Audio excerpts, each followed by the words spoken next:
बिस्मिल्लाहिर्रहमानिर्रहीम। अस्सलाम वालेकुम। आज हम करने जा रहे हैं unit number 6 fluid dynamics first year physics के कंसेप्चुअल क्वेश्चंस।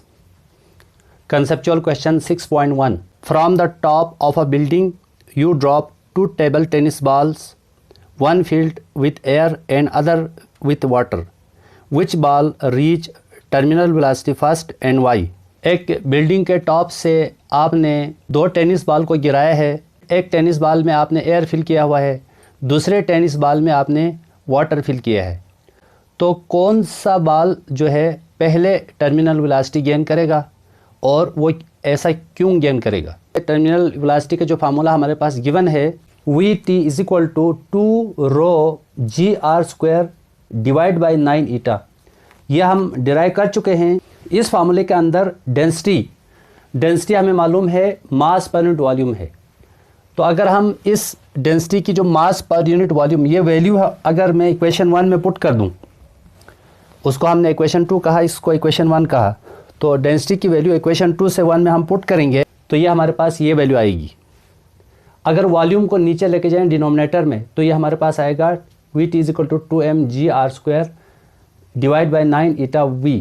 वॉल्यूम हमारे पास वॉल्यूम ऑफ ए सफ़ियर है, v = 4/3 πr²। अब उसका रेडियस भी कांस्टेंट है, पाई भी कांस्टेंट है, 4/3 भी कांस्टेंट है। तो इस इक्वेशन के अंदर 2 भी कांस्टेंट है, ग्रेविटेशनल एक्सेलरेशन भी कांस्टेंट है, रेडियस भी कांस्टेंट है, 9 भी कांस्टेंट है, ईटा और v वॉल्यूम ये सब कांस्टेंट है। अगर मैं इन कांस्टेंट को हटा दूं तो ये हमारे पास वेरिएबल बचेगा mass and terminal velocity. So terminal velocity is directly proportional to mass. Terminal velocity mass के डायरेक्टली प्रोपोर्शनल है। जिस बॉल का मास ज़्यादा होगा उसकी टर्मिनल वेलोसिटी ज़्यादा होगी, जिस बॉल का मास कम होगा उसकी टर्मिनल वेलोसिटी भी कम होगी। जैसा कि हमारे पास एयर फील्ड बॉल है, उसका मास कम होता है बनिस्बत वाटर फील्ड के। वाटर फील्ड जो बॉल है उसकी टर्मिनल वेलोसिटी ज़्यादा होगी बनिस्बत एयर फील्ड बॉल के। जब ऑब्जेक्ट नीचे फॉल होता है तो एयर के थ्रू ये जब ये नीचे आता है तो उस बॉडी के ऊपर 2 फोर्सेस एक्ट होती है। ऊपर से नीचे गिरते हुए जो बॉल है, टेनिस बॉल है, उसके ऊपर 2 फोर्सेस एक्ट कर रही है, वेट, इसकी वेट, और दूसरी ड्रैग फोर्स, जो एयर की जो ड्रैग फोर्स वो नीचे से ऊपर लग रही। स्टार्ट में ड्रैग फोर्स की वैल्यू बहुत कम होती है। ड्यूरिंग फॉलिंग वेट तो कांस्टेंट है, वेट तो फिक्स है। हम सपोज करेंगे एयर फील्ड जो बॉल है उसका जो मास है 5 kg है। अगर मैं इस 5 kg को वेट में चेंज करूं तो ये 50 न्यूटन हो जाएगा, क्योंकि 5 को 10 से आप मल्टीप्लाई करें तो 5 × 10 = 50।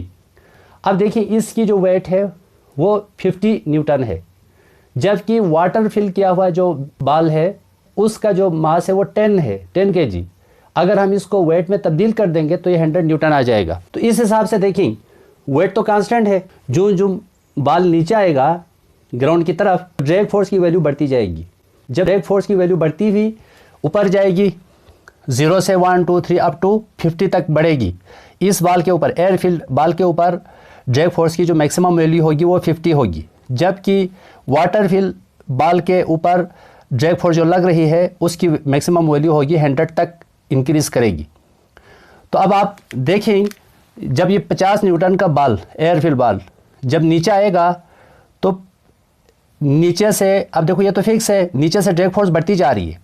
तो इस डिस्टेंस पर पहुंचने के बाद ड्रैग फोर्स जब 50 हो जाए तो ये ड्रैग फोर्स और वेट इक्वल हो जाती है। सपोज यहाँ पे हो जाता है F net = वेट तो 50 है, ड्रैग फोर्स बढ़ती हुई जाती है। इस पॉइंट पर ड्रैग फोर्स और इस एयर फील्ड बॉल की जो वेट बराबर हो जाती है तो मज़ीद ड्रैग फोर्स नहीं बढ़ेगी, तब इस बॉल की जो वेलोसिटी वो कांस्टेंट हो जाएगी।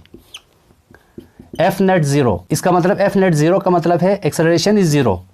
तो इसका मतलब यहाँ पर ये कांस्टेंट वेलोसिटी से नीचे आएगा। ये जो कांस्टेंट वेलोसिटी है ये क्या है, वही टर्मिनल है। तो इसका मतलब इस डिस्टेंस पे जाके एयर फील्ड बॉल ने टर्मिनल वेलोसिटी गेन किया।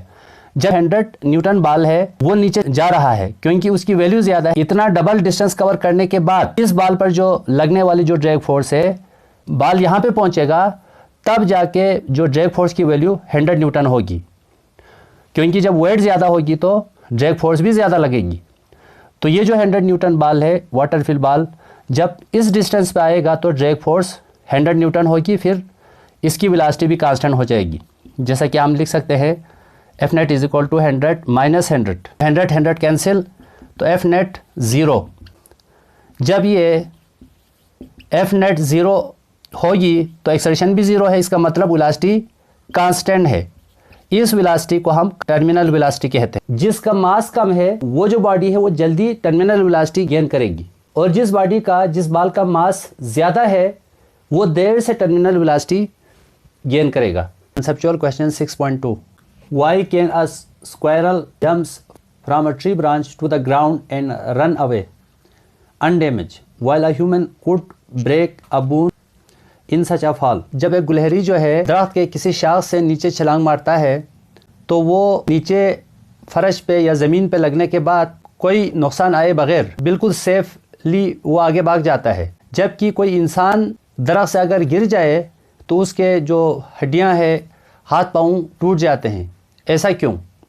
जबकि दोनों सेम हाइट से सेम दरख्त से गिरा है। हम जानते हैं कि गुलहरी के केस है उसमें सरफेस एरिया है जिस्म का वो ज़्यादा है उसके वेट के लिहाज से as compared to its wait.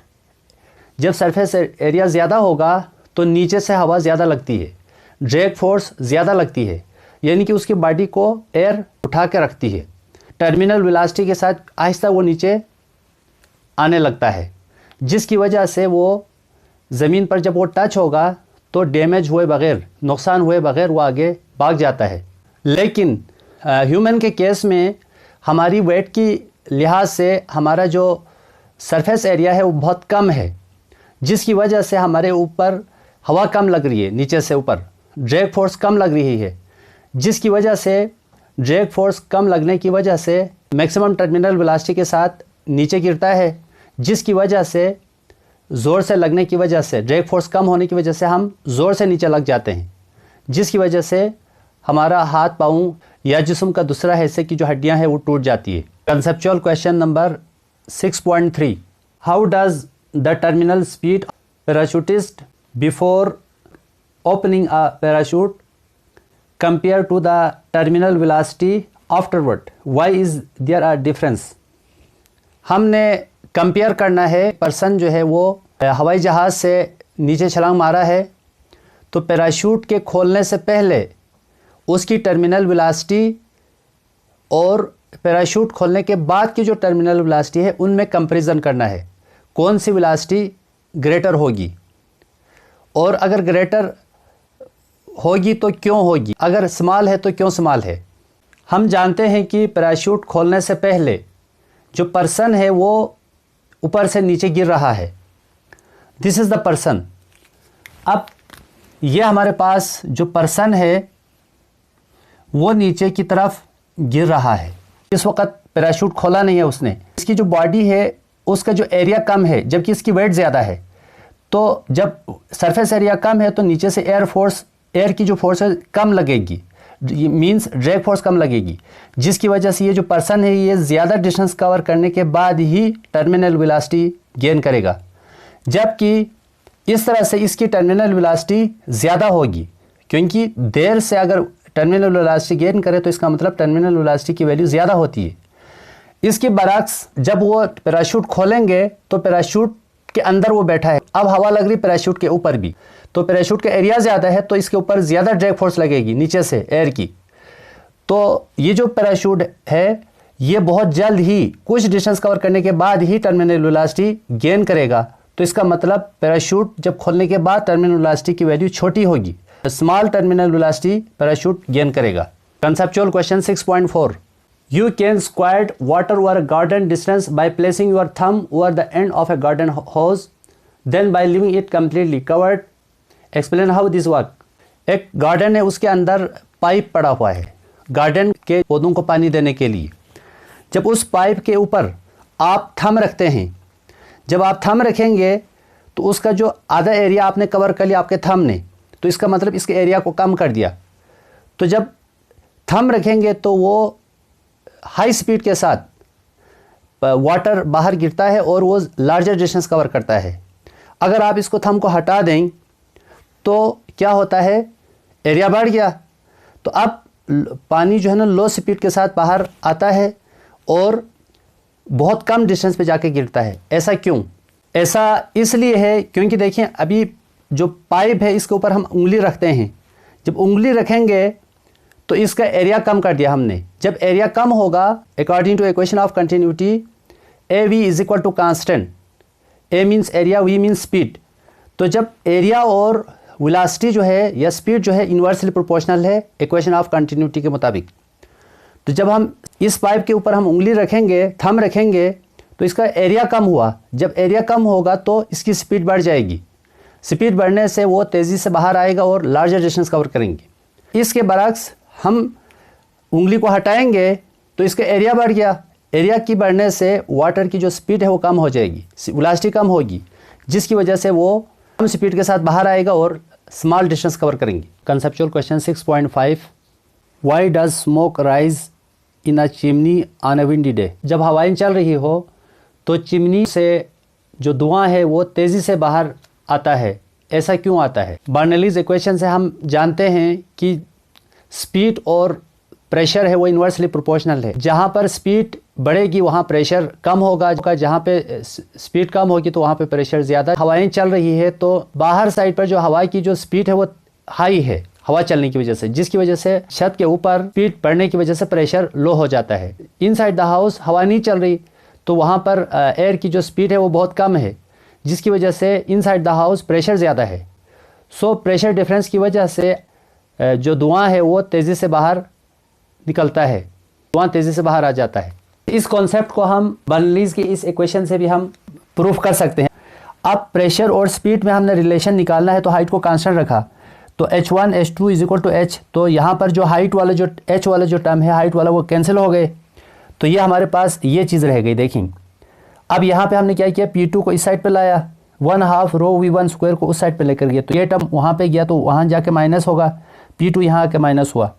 अब देखिए प्रेशर डिफरेंस इसके बराबर है, यहाँ पर 1/2 रो कॉमन कर दें तो P1 minus P2 is equal to 1/2 rho into V2 square minus V1 square. तो प्रेशर डिफरेंस ये भी हमें बताता है कि जो प्रेशर डिफरेंस की वजह से हाई प्रेशर से लो प्रेशर की तरफ हवा तेज़ी से फ्लो करता है। इसलिए जब हवाएं चलती है धुआं जो है चिमनी से तेज़ी से बाहर आ जाता है।